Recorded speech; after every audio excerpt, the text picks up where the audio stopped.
the value of electric field at surface of charged conductor is given by E vector is equal to sigma by epsilon naught into n cap.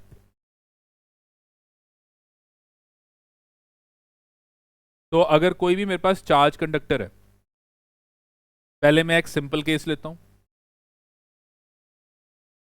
कोई भी मेरे पास एक charge conductor है, let us से मेरे पास एक charge conductor जो है वो स्फेरिकल शेप में है। तो मेरे पास एक चार्ज कंडक्टर है और वो स्फेरिकल शेप में है। अब ये कंडक्टर चार्ज्ड है, तो लेट अस से इसके सरफेस पे जो चार्ज है वो Q है। अगर इसके सरफेस पे चार्ज Q है तो अभी हम डिस्कस करके हटे हैं कि सिग्मा इसके इंटायर सरफेस पे सेम होगा। तो इस केस में मैं स्फेरिकल बॉडी ले रहा हूँ, तो सिग्मा जो है वो सेम एवरीवेयर होगा। तो यहाँ पे अभी हम पीछे डिस्कस करके हटेंगे, स्फेरिकल बॉडी है तो हर जगह कर्वेचर सेम है, तो सिग्मा एवरीवेयर सेम होगा। और लेटस से इसका मैंने रेडियस जो है वो मान लिया कैपिटल आर, तो इसका जो रेडियस है वो है कैपिटल आर। अब अगर मैं ऑन द सरफेस लूं, ऑन द सरफेस, ये सरफेस हो गया ऑन द सरफेस, तो ऑन द सरफेस अगर मैं ये पॉइंट P की बात करूं, तो what will be the direction of electric field on the surface at point P? कौन बताएगा? What will be the electric field, what will be the direction of electric field on the surface at point P? हाँ जी, कौन बताएगा? पता है हमें बेटा, what will be the direction of electric field on the surface at point P? हाँ जी ध्रुव। हाँ जी, it will be perpendicular, अभी हम करके हटे हैं, और पहले हम ये स्फेरिकल तो हम वैसे भी डिस्कस कर चुके हैं, तो इट विल बी परपेंडिकुलर। तो ये जो डायरेक्शन है ये एन कैप है, and what is this n cap? This n cap is direction perpendicular to surface at P। तो मेरी जो इलेक्ट्रिक फील्ड की डायरेक्शन होगी यहाँ पे, वो जो इलेक्ट्रिक फील्ड की डायरेक्शन है, that direction of electric field here will be perpendicular to the surface। तो यहाँ पे मेरी जो इलेक्ट्रिक फील्ड की डायरेक्शन होगी, that direction of electric field will be perpendicular to the surface। now what is the value of this electric field? हाँ जी, इस electric field की at point P what will be the value of electric field? किया हुआ हमने। Ashima, what will be the value of electric field at this point P? बोलो Ashima, what will be the value of electric field at this point P? Manya,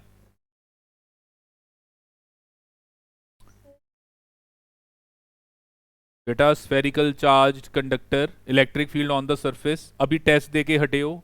electric field on the surface, आपको मैंने पहले भी कहा था कि आपको सारे केसेस की इलेक्ट्रिक फील्ड आनी चाहिए। कितनी मतलब वो बात है कि हैंड रेज भी नज़र नहीं आ रहे मुझे, और हम चैप्टर ख़त्म करने वाले हैं सेकंड, और हमें फर्स्ट चैप्टर के अलग अलग केसेस की इलेक्ट्रिक फील्ड नहीं याद।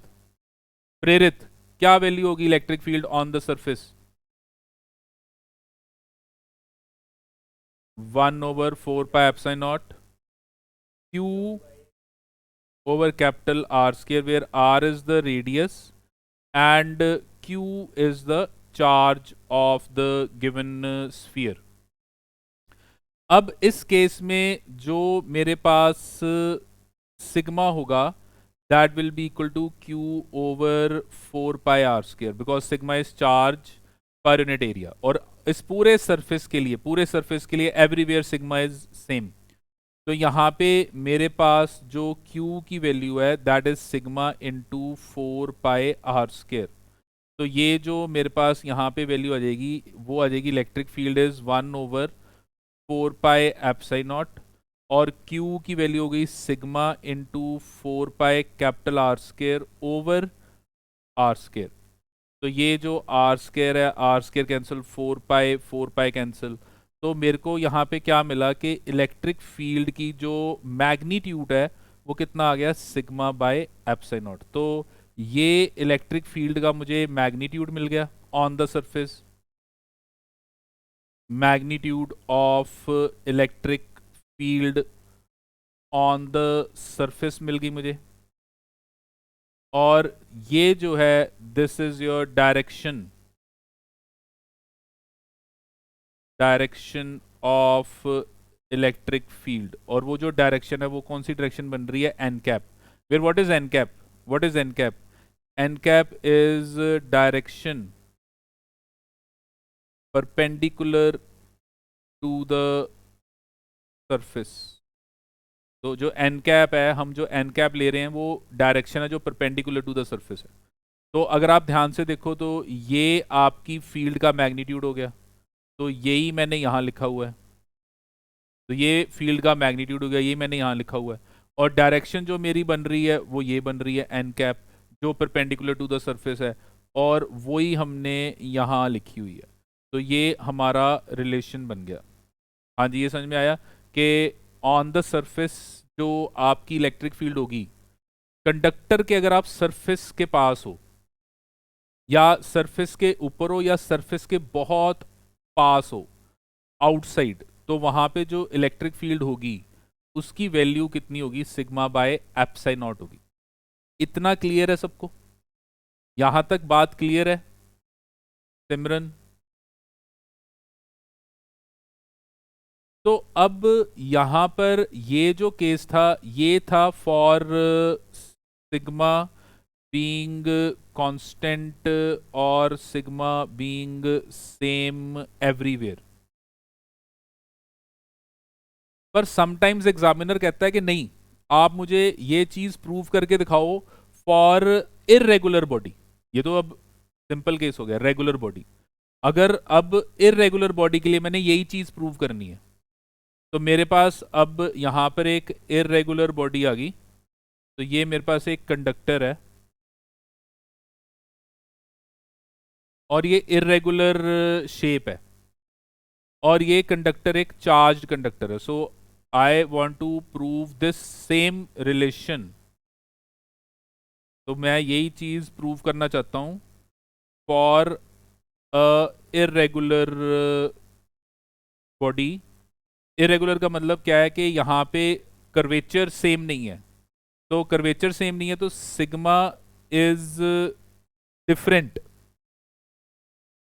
Sigma is different at different places of conductor. तो यहाँ पर इस केस में जो सिग्मा होगा वो डिफरेंट प्लेसेस पे डिफरेंट होगा, क्योंकि ये परफेक्ट स्फीयर नहीं है, यहाँ पे कर्वेचर अलग अलग हैं, और हर जगह पे अलग अलग कर्वेचर होने से क्या होगा कि हर जगह पे जो कैपिटल आर रेडियस बनेगा उस पर्टिकुलर जगह का वो डिफर करेगा, और जहाँ पर आर कम होगा वहाँ पे सिग्मा ज़्यादा हो जाएगा, जहाँ पे आर ज़्यादा होगा वहाँ पे सिग्मा कम हो जाएगा। तो यहाँ पे अलग अलग जगहों पर अलग अलग प्लेसेस पे जो आपकी गिवन वैल्यू है जो फील्ड की, वो हमने प्रूव करनी है कि वो sigma over epsilon not n cap है। तो let us take a point P which is very close to the surface. तो मैंने अब यहाँ पे एक पॉइंट P ले लिया which is very close to the surface, and I want to find the electric field at this point P। So let us find electric field at this point P which is very close to the surface on this conductor. अब यहां पर इस particular case में क्योंकि ये irregular है तो मैं पूरी बॉडी के लिए इसको सॉल्व नहीं कर सकता। पीछे तो थ्रू आउट रेगुलर शेप थी ना, सिग्मा हर जगह सेम था, आर हर जगह सेम था, तो मैंने पूरी बॉडी को एक मान के फटाफट सारा क्वेश्चन सॉल्व कर दिया। यहाँ पे ये इरेगुलर है तो ये अब लोकलाइज्ड हो गया। पॉइंट पी एक पर्टिकुलर जगह पर है, पॉइंट पी अलग अलग जगह पे सिग्मा अलग अलग हो जाएगा। तो अब इस केस को मैं सॉल्व कैसे करूंगा? तो यहाँ पे अगर मैं एक इस केस को अगर मैं एक लेंस से थोड़ा मैग्नीफाई करूं, तो ये बेसिकली जो मेरे पास है this is my magnifying glass. तो ये मैग्नीफाइंग लेंस है। तो मैंने ये जो फिगर है इसको बड़ा करके देखना है, तो मैं इतने से जगह पे करने लगा हूं, जो भी करने लगा हूं मैं बस ये बहुत छोटी सी जगह पे करने लगा हूं। क्यों छोटी सी जगह पे कर रहा हूँ? क्योंकि हर जगह मेरा जो सिग्मा है वो अलग है। तो एक स्मॉल पोर्शन है, उस स्मॉल पोर्शन पे ये पॉइंट P है। अब इसको दूर, ये देखो है तो ये बहुत क्लोज है, पर मैंने दूर इसलिए बनाया क्योंकि मैं मैग्नीफाइंग लेंसेज को बड़ा करके देख रहा हूँ। तो मैग्नीफाइंग लेंस हटा दोगे तो पॉइंट P बिल्कुल सरफेस के पास आ जाएगा। अब ये जो प्लेस है, ये वाला जो प्लेस है, ये वाला प्लेस, ये आउटसाइड आउटसाइड कंडक्टर है। ये जो लाइन बनाई है ये कंडक्टर है। ये वाला जो प्लेस है ये इनसाइड इनसाइड कंडक्टर है।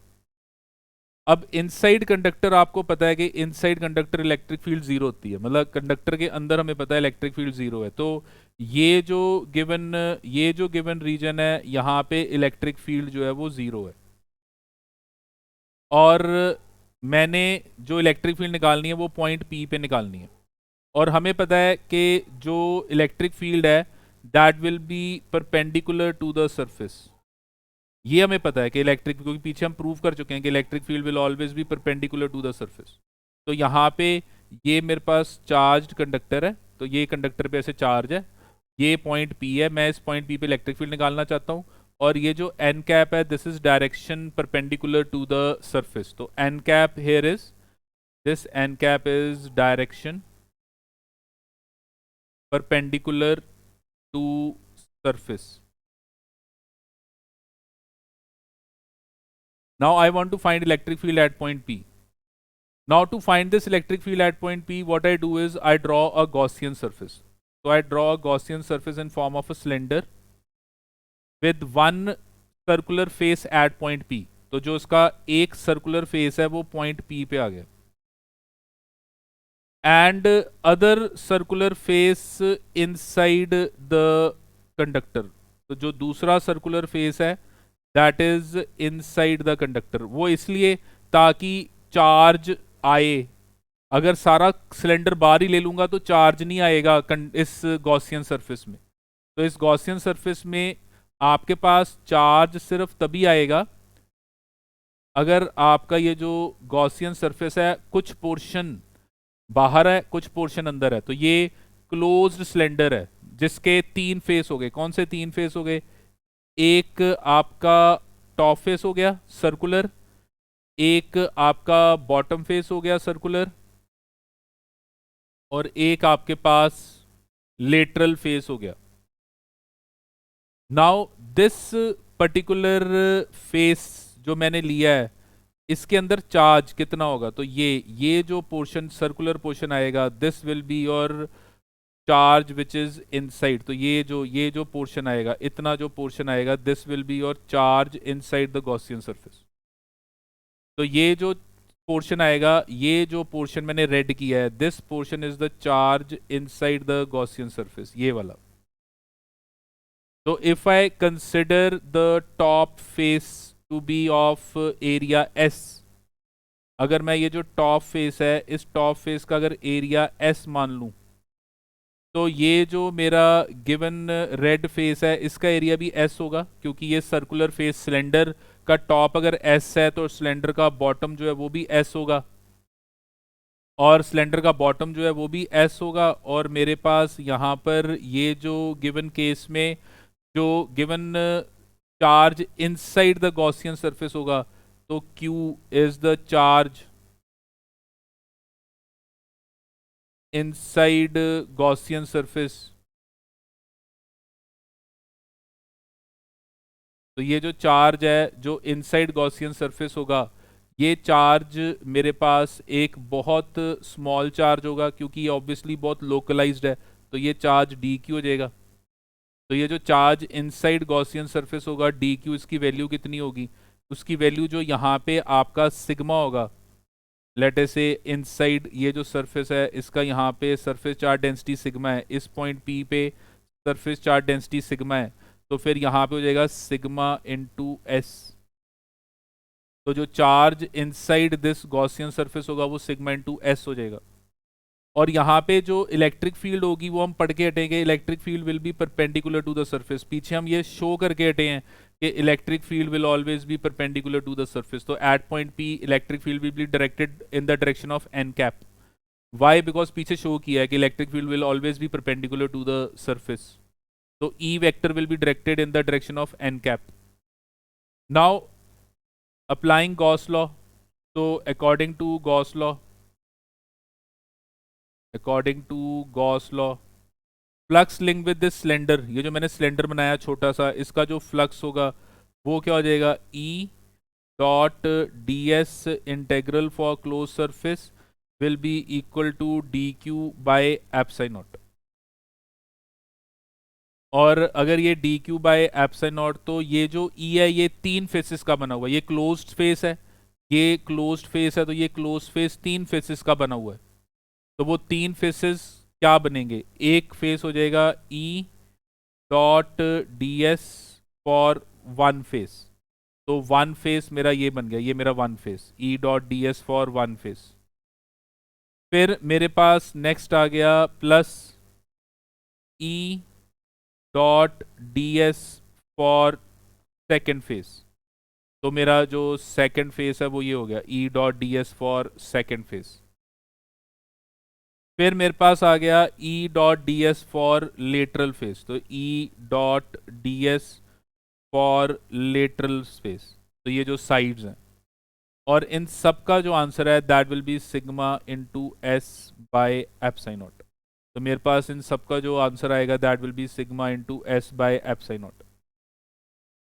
अब अगर मैं यहाँ पे ऑब्जर्व करूँ तो मैं क्या ऑब्जर्व करूँगा कि जो मेरा ये टॉप वाला फेस है, ये वाला जो टॉप वाला फेस है, इस टॉप फेस में जो मेरा गिवन केस का एरिया वेक्टर बनेगा, अगर मैं यहाँ पे D S area vector, small area vector लूँ, तो वो जो एरिया वेक्टर बनेगा उसकी जो डायरेक्शन होगी वो परपेंडिकुलरली आउटवर्ड्स होगी.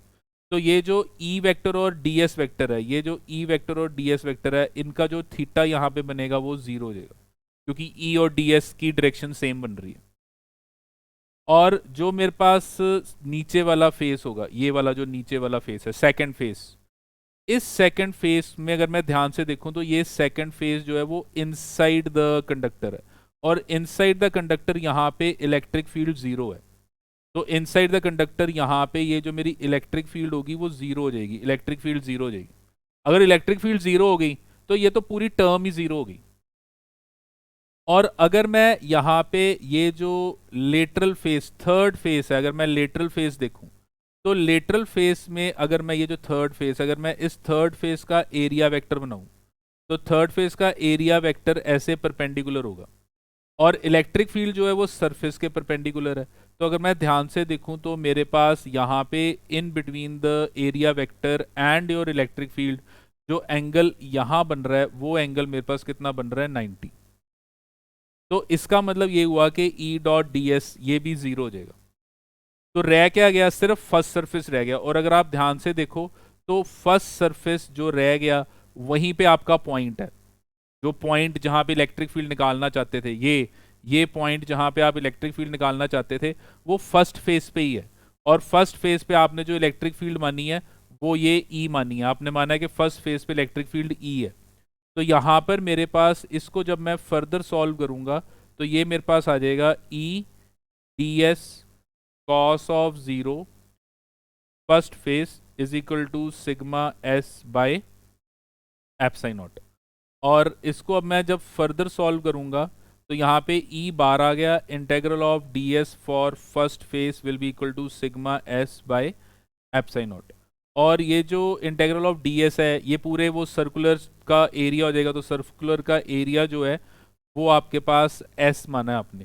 तो ये सारे डी एस को जब आप ऐड करोगे, तो ये सारा डी एस जब आप ऐड करोगे तो ऐड करने पे ये सारा डी एस आपका ये वाला एरिया बन जाएगा. और ये वाला एरिया आपने क्या माना है, ये वाला एरिया आपने एस माना है. तो आपके पास ये जो एरिया है ये एस आ गया.